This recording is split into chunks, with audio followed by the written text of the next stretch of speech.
है और वो उसको क्रस्ट है, ठीक है। अभी इसको भी हम दो पार्ट में डिवाइड करेंगे और वो दो पार्ट क्या है, ये है कॉन्टिनेंट जहाँ पर आपके ये पहाड़ दिख रहे हैं, ऐसे मैदान होंगे, ठीक है, पठार मैदान पहाड़ ये सब होंगे। तो क्रस्ट को दो पार्ट, और ये एक समुद्र है, समुद्र के नीचे की जो ज़मीन है उसको ओशनिक क्रस्ट बोलते हैं, और जो पहाड़ और मैदान जैसे जहाँ पर हम लोग बैठे हुए हैं भी, जहाँ पर हम लोग रहते हैं घर बनाते हैं, वो सब कॉन्टिनेंटल क्रस्ट का पार्ट होते हैं, कॉन्टिनेंटल। और जहाँ पे समुद्र है तो समुद्र भी ऐसा तो है नहीं पानी पानी पानी हवा में तैर रहा है क्या भाई, ज़मीन के ऊपर ही रखा है किसी ज़मीन के ऊपर, तो जिस ज़मीन के ऊपर रखा है उसको ओशनिक क्रस्ट बोलते हैं। अब अंतर क्या होता है, तो जो कॉन्टिनेंटल क्रस्ट होती है ये थिक होती है, ये मोटी होती है, और जो ओशनिक होती है वो थिन होती है। ये जो होती है ये बसाल्टिक होती है, ठीक है, ये बसाल्टिक होती है ओशनिक। और कॉन्टिनेंटल की अगर बात करेंगे तो ग्रेनेटिक होती है।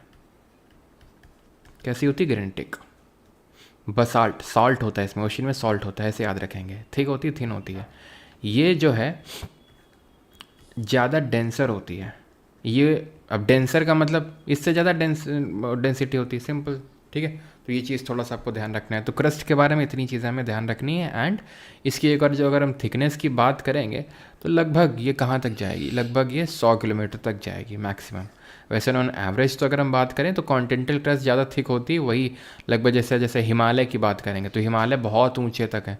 तो जितना कोई पहाड़ ऊंचा होता है ना उसके नीचे उतना ही ज़्यादा वो डेप्थ होता है। वो एक आइसोस्टेसी वाला कॉन्सेप्ट होता है जो यहाँ पर मैं जा नहीं रहा हूँ डेप्थ में, वो हम यूपीएससी लेवल में पढ़ते हैं। लेकिन मान लो कि अगर जितना ही कोई हिमालय जैसे हिमालय 8848 मीटर ऊंचा है, ठीक है, तो आप ये समझ लो कि उतना ही नीचा, लगभग उतना ही नीचे उसका वो बना होगा, मतलब आइसोस्टेसी वाला जो कॉन्सेप्ट होता है, ठीक है।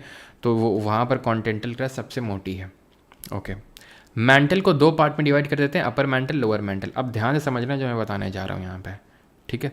इस फिगर में अगर आप देखोगे तो आप एक चीज़ को नोटिस करोगे कि ये तो हो गई क्रस्ट, ओके, ये तो हो गई आपकी क्रस्ट।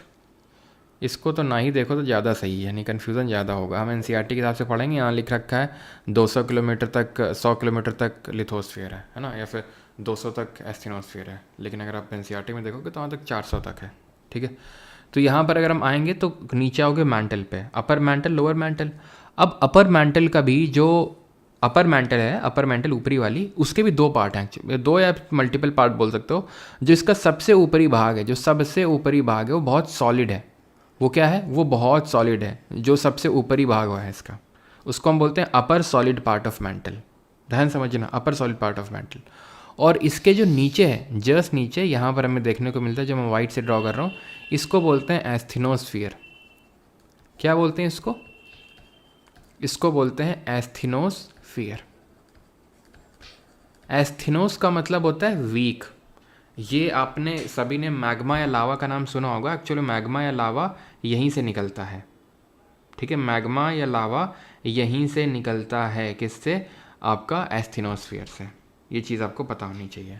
अब ये जो पूरी क्रस्ट है and upper solid part of mental, यानी पूरी क्रस्ट है, और ये जो लाल वाला हिस्सा है that is solid part of mental का, एस्थेनोस्फीयर नहीं है उसमें, ना ना, एस्थेनोस्फीयर नहीं है उसमें, प्लीज नोट दैट।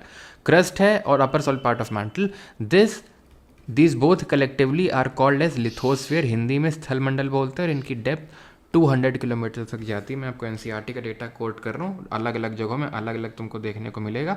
जो मैं बता रहा हूँ बस तुमको वही याद करना है, ठीक है।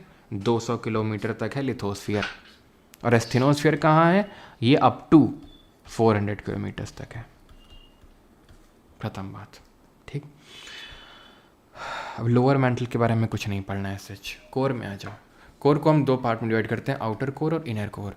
आउटर कोर जो होती है वो लिक्विड होती है, और इनर कोर जो होती है सॉलिड होती है। वो सॉलिड क्यों होती है, क्योंकि वो बहुत अंदर है, तो बहुत ज़्यादा प्रेशर लग रहा होगा उसमें, और उस बहुत ज़्यादा प्रेशर की वजह से एकदम सॉलिडिफाई हो गई है। आउटर कोर कैसी है, वो लिक्विड है।